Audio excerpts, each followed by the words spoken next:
The Florida Gators have come back to beat the South Carolina Gamecocks. Their only lead of the game came with the final shot. Talk about it here on Locked On Gators.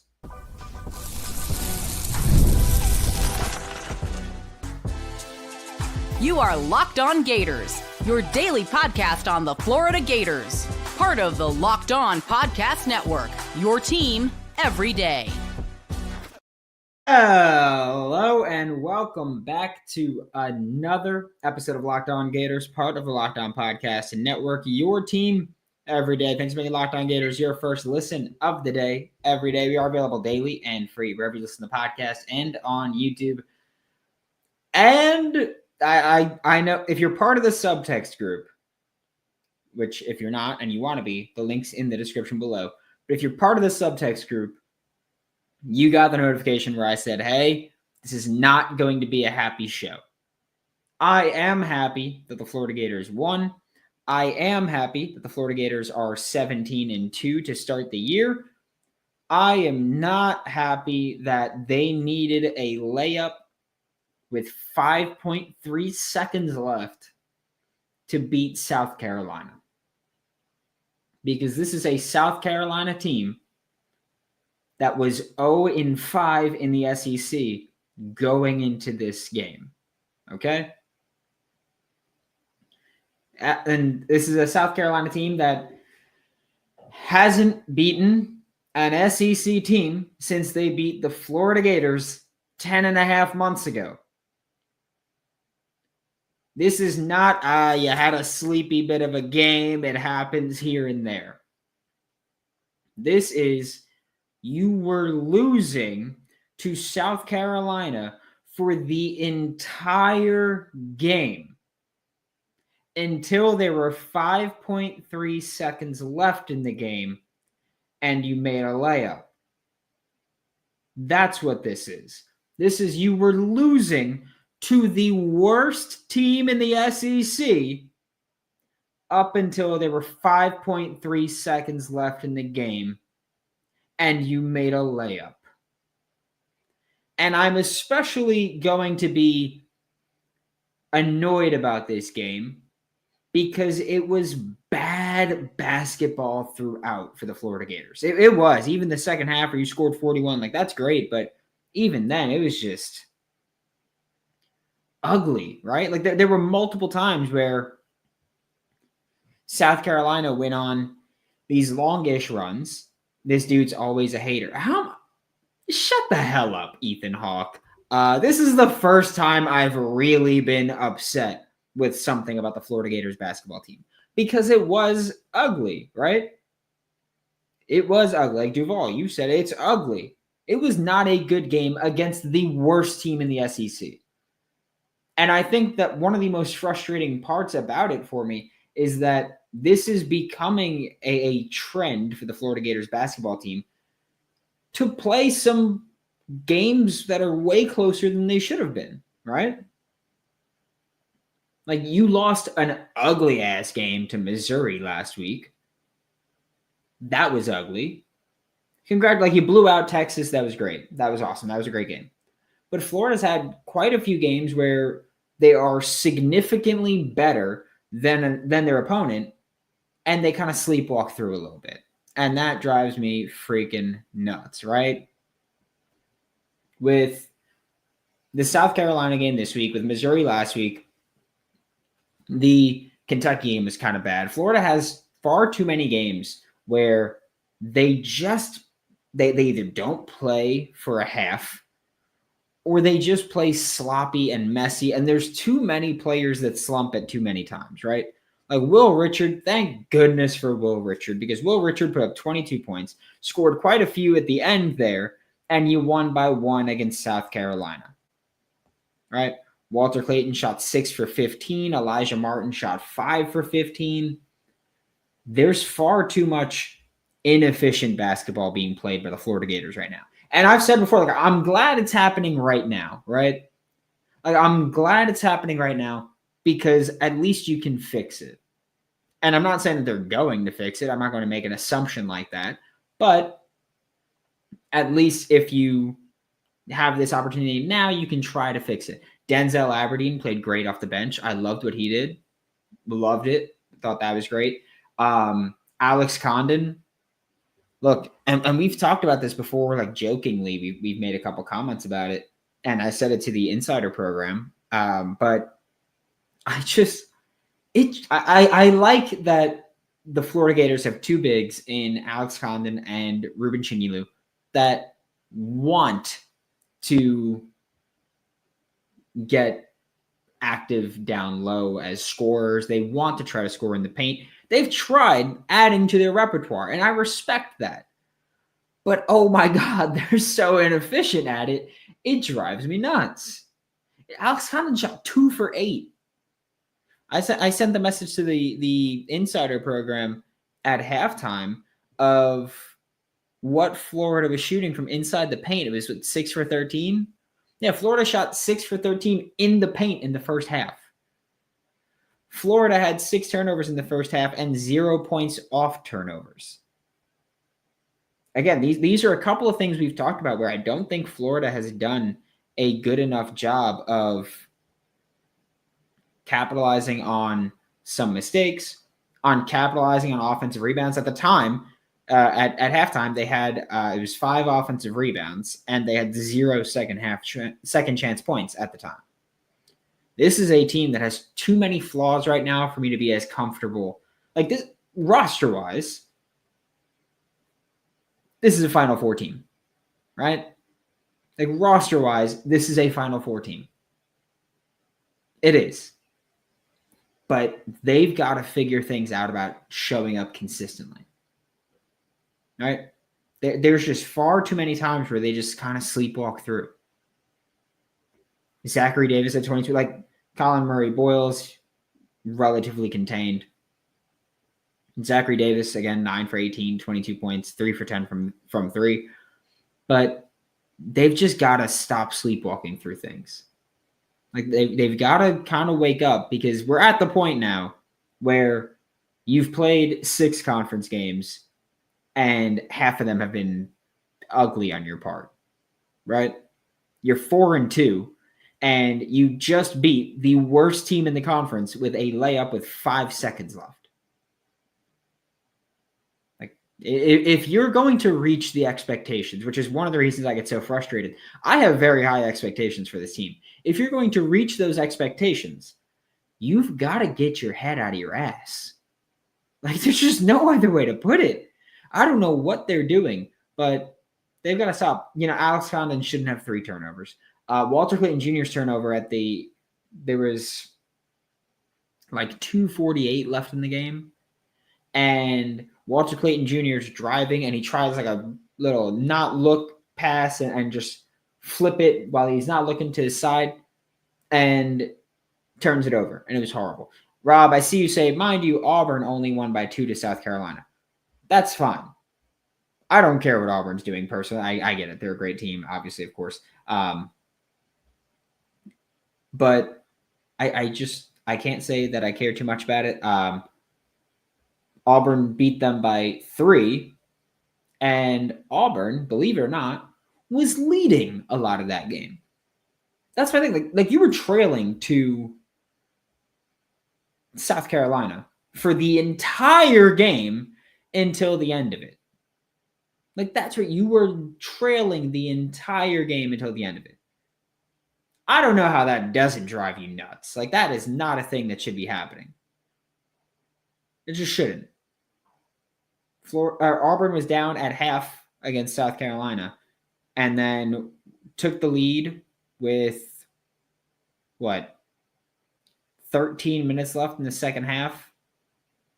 And then they traded baskets for a bit, and then Auburn took the lead again and held it. You were trailing the entire game to South Carolina. I know there's going to be people who are like, oh, you stop complaining, stop doing this. They won. I can see a win against the worst team in the conference and be pretty bothered by it. I can. And I'm going to. Because I want to see this team. Again, Auburn won by 3. Yeah, I get it. I need the Florida Gators to show up in games. It's not like, oh, this one time. It's that they've kind of built a habit of not showing up at the start of games or just going ghost for long periods of time. That's what it is. It's not, oh, this one game. It's this season so far, this conference play season so far. They've made a habit of not showing up consistently. Every game where, oh yeah, Elijah Martin shot like crap, but thank God Walter Clayton Jr. went off. Oh yeah, Walter Clayton Jr. shot like crap, but thank God Elijah Martin went off. It's just not consistent. It's not sustainable. And that's what drives me crazy. I'll get to the rest of the chat to wrap up this show when we get back with Locked On Gators.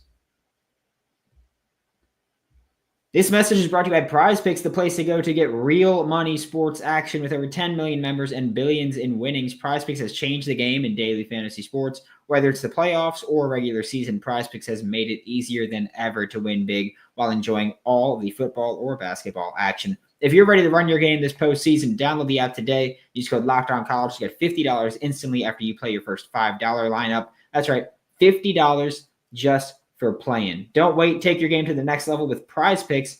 Prize Picks, run your game. Therapy is a game changer, and it can help manage stress, improve sleep, and communicate more effectively. But finding the right therapist and fitting sessions into a busy schedule can be a challenge. That's where Talkspace comes in. We're all going to need therapy after this basketball season. Something tells me about that. Talkspace is the leading virtual therapy provider, and it makes getting the help you need easier, accessible, and more affordable. As a listener of Locked On Gators, you'll get $80 off your first month with Talkspace when you go to Talkspace.com/LockedOnCollege and enter promo code SPACE80. To match with a licensed therapist today, go to Talkspace.com/LockedOnCollege, enter promo code SPACE80, and you'll get $80 off your first month, and you can show your support for Locked On Gators. That's Talkspace.com/LockedOnCollege, promo code SPACE80. Thanks for making Locked On Gators your first listen of the day. Every day, we are available daily and free wherever you listen to podcasts and on YouTube. And we're going to get to the chat. Mark Lawrence said, Brandon, I like your show. Been a big fan. Conference season's been challenging. Great to win a game we should have lost. Go Gators. Yep. That's it. Like, again, I'm not trying to bash Florida and say they're horrible or anything like that, but it comes a point where they've played 6 conference games now, and quite a few of them they've had rather uncharacteristic in a negative way games, and that's just, it's one of those things. I'm trying to sound the alarm that, hey, if they don't figure some things out, it's going to be pretty brutal. And Rob, you said, I don't care if it isn't a happy show. I'm happy with the win, but they got to win. And that's the thing. I'm happy with winning the game. That's the most important thing, right? You won the game. Great. I'm happy that you won the game. I'm mad with the performance you put forward, where you got outshot by 7% from the field, where you got outshot from 3, where, I mean, no one really even got to the line much in that game. You started 0 for 2 from the line, and you finished 6 for 9, so you had 1 miss after that. But this is it's also uncharacteristic with a 6 to 9 or 9 free throw attempts, 8 free throw attempts. 17 combined free throw attempts is kind of wild, considering both teams were indeed getting into the paint at least a bit, Florida more so than South Carolina. Offensive rebounds helped you. South Carolina turned the ball over a lot in the second half, and that helped you. And it was turnover, which I will say this, okay? I will say something positive for those of you that think I'm just being a hater. This was one of the few games where Florida's opponent, we'll say, had a lot of turnovers, and it was actually because Florida was getting steals, right? I have criticized Florida before that they force turnovers but not steals, and so you can't capitalize off of those. Like, you can't capitalize in transition off of shot clock violation. They threw it out of bounds, whatever it may be. But today, South Carolina had 15 turnovers. Florida had 13 steals. That's a fantastic ratio. Like, that's an elite ratio there. That's what Florida needs more of. Steals where you can create points in transition. That's what they got to do more of. Right? Florida had 22 points off of turnovers in this game. 22 fast break points. That's not a coincidence, right? You finally got to it. and that helped you a lot. Which, by the way, also can we?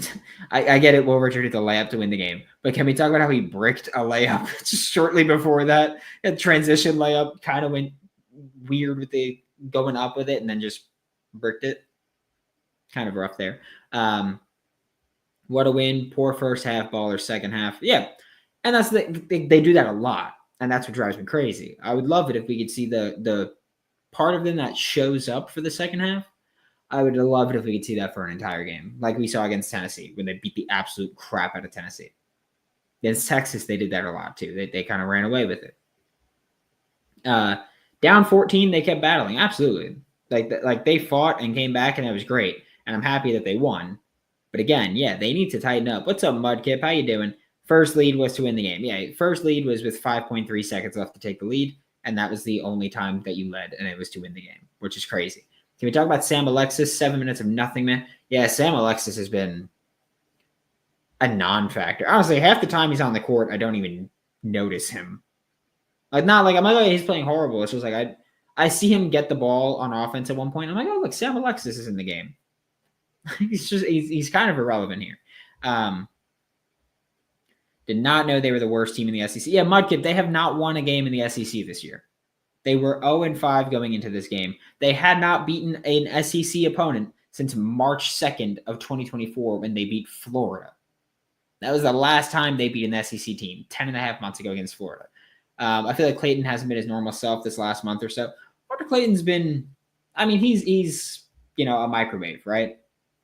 Hot or cold. Like he has his moments where he just goes off, and he has moments where we'll say not so much. In January alone, I mean, he had 33 points against Kentucky, only had 7 against Tennessee, but of course that was a 30-point blowout. Had 12 against Arkansas, is not great. 28 against Missouri, 19 against Texas, and also against Kentucky, he shot 56% from the field. Against Texas, he shot 54% from the field. Like, you can't have the Arkansas game where he shoots 4 for 15. Like, that's not stuff you can do. I do think that a lot of it's just this team is just inconsistent. There's always someone who doesn't show up. And tonight, I mean, Elijah Martin and Walter Clayton didn't shoot great. It was Will Richard that had to bring the team back and take the lead there. They had some one-score games and lost things, haven't gone their way. Auburn won by 3. We have to know that we're going to get everyone's best game with the ranking record we have. No excuse for sleepwalking. Can't play like this down the stretch, especially too many W's that have felt like a. That's the thing, too. Like, you won this game, but you being where you're ranked, you're going to get everybody trying their absolute hardest against you, right? And if you have performances like this, you're going to drop games that you shouldn't drop. And this is the thing we talked about after the first few games of the season.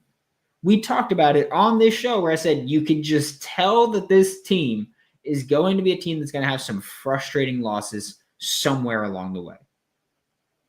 And you could tell from watching them to start the year that they were going to have some games where it's just like, all right, they're going to lose and it's going to be ugly, and you know it. For me, the Missouri game was like that. So, yeah, that's how it was for me there. Florida trailed by a lot, so see where he's coming from. Todd Golden can't seem to get his team ready to play. Since the Tennessee game, Florida's fell behind by double digits in every game. Florida needs to rely on everyone, not just one person, which they've been far too reliant on just – and, like, that's one of the things, too. It's great to know where you could have games where it's like, oh, yeah, Walter Clayton didn't show up today. Elijah Martin didn't show up today. Will Richard didn't show up today. Whoever it is that doesn't show up that game. It's great to know that you can have games where they don't show up and you still win. But it feels like every single game is, oh, this guy shot like crap. This guy shot like crap. This guy shot like crap. Like, we haven't really had games where it's just like, oh, hey, they just played great basketball. And when they did, they beat the crap out of Tennessee. Like, that's what's frustrating. You know this team has the potential to be elite. But they've got to figure some things out. They just have to. Great show. I agree with most. Every game is going to be a challenge, especially when teams can just throw up shots against us and they go in. But no excuses. Got to get up to place. It's hard to finish. That last shot was Will Richards' 1,000th point as a Gator, because he had the first year at Belmont. They got to stop deciding when to cut in on. Annoying to see us playing with fire with the roster we have and the ceiling this team has, because this team at their ceiling is so damn good. Got to keep motivated to keep the foot on the gas. That's the thing. Like they're such a good team, but holy crap, they drive me nuts. It's the whole team though. Every game, half the team plays like crap, and you have to rely on one guy to keep you in it. Can't play with just 7 guys. Sam Alexis was non-existent. This is almost one of those games you talked about at the beginning of the season, Brandon, where you mentioned they shouldn't have lost it, but they did, like those games last year. Yep, amazing defense. Will Richard was a dog. The turnovers and the fast break points helped a lot. You lose without that. Will to win. Richard wish he was more consistent. Them and Arkansas are 0-5, while SC is 0-6. I'm using that now. He's a microwave. That's diabolical. Great pull. Thanks, Ray Graves. Go just $20 for just saying Gator. Appreciate that. Gators win. We enjoy it all. But yeah, he's a microwave, right? We should not have won that game, but I never lost him. That's the thing too. This team, as frustrating as they can be, every single game you can look at halftime, and no matter what they're down by, you can look at halftime and just go, this team can still come back. Unless it's like, 30 points at half or whatever. But every game that even they've lost, and it's been ugly at times, you can look at them and say, hey, they can come back when they're down at half. That's not really a question that I have. Like, what was it?